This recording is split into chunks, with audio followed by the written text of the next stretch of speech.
यहाँ पर आपके सामने एक डायग्राम बना है। इस डायग्राम को बताने के पहले मैं सोलर सिस्टम के बारे में बताना चाहूँगा, क्योंकि ये उसी से रिलेटेड है। आप जानते हैं कि हमारे सोलर सिस्टम में सूर्य के चारों तरफ 8 ग्रह घूम रहे हैं। ये जो सोलर सिस्टम होता है, तो इतने सारे ग्रह कैसे घूम रहे हैं?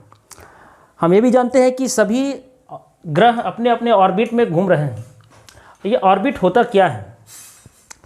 न्यूटन का ये कहना था कि सोलर सिस्टम में सभी ग्रह गुरुत्वाकर्षण के कारण, अर्थात गुरुत्वाकर्षण के प्रभाव में ही सूर्य के चारों तरफ घूम रहे हैं।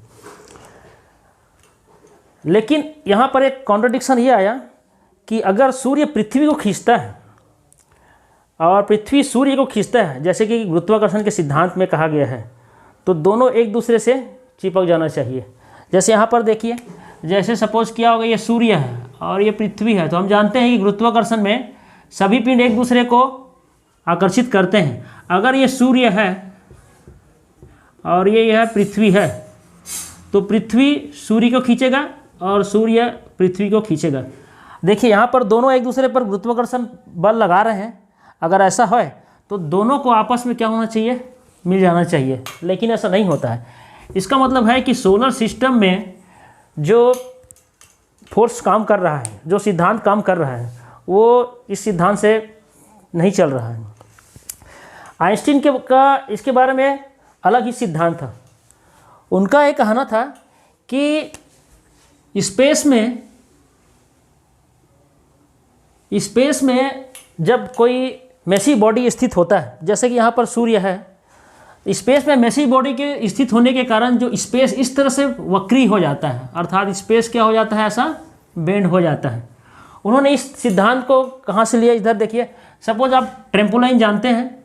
ट्रेम्पोलिन में हम अगर बहुत बड़ा एक लोहे का स्फीयर रख दें, यहाँ पर लोहे का एक स्फीयर रख दें, तो इसके भार के कारण ट्रेम्पोलिन क्या हो जाएगा? ऐसे गड्ढे बन जाएंगे। ट्रेम्पोलिन में क्या हो जाएगा? इस तरह से गड्ढे बन जाएंगे।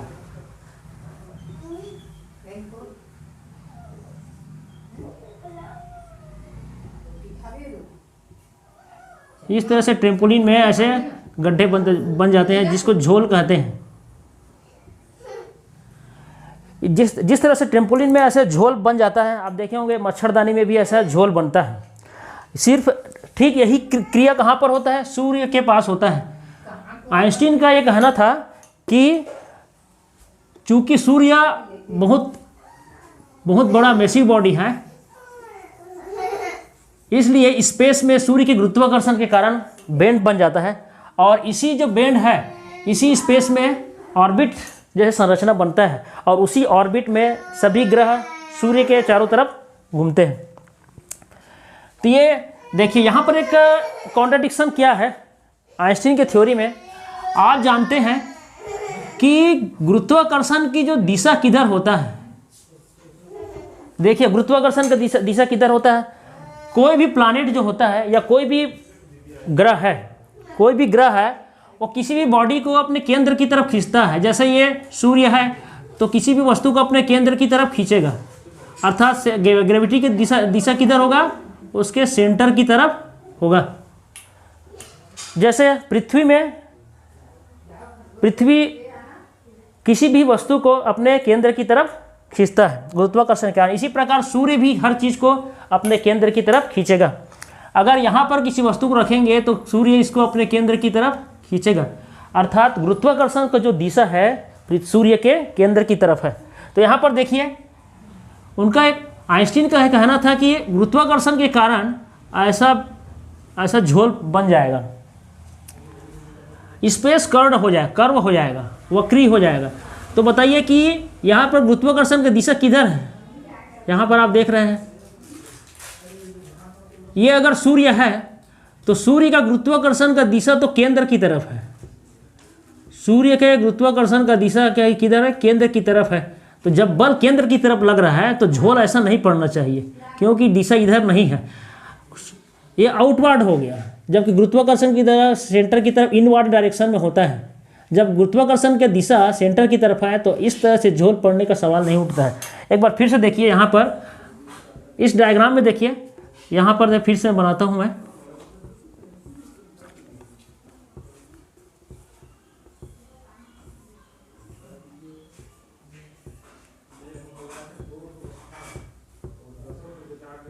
ये सपोज ट्रेम्पोलिन है, इसमें अगर सूर्य को रख देते हैं, मैं इसको रख रहा हूँ, सूर्य को ऐसा रख देते हैं,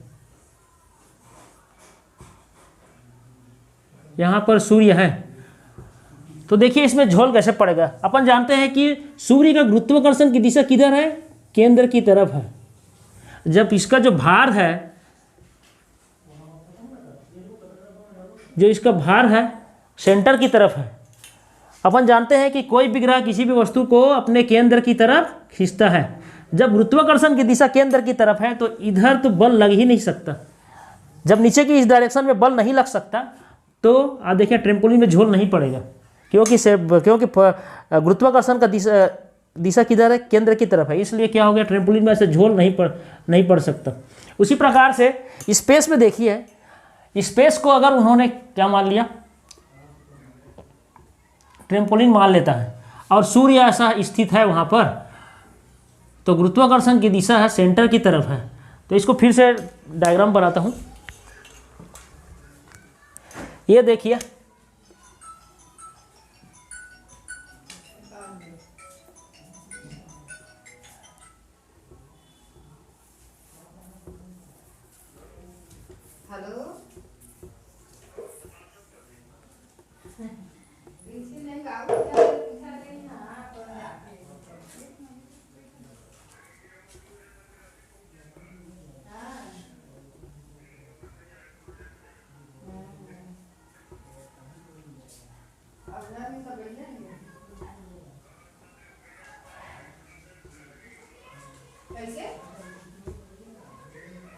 ये मान लीजिए सूर्य है, तो अपन जानते हैं कि सूर्य का गुरुत्वाकर्षण की दिशा किधर होगा, ये सेंटर है, तो सूर्य गुरुत्वाकर्षण की दिशा इधर होगा, सेंटर की तरफ होगा।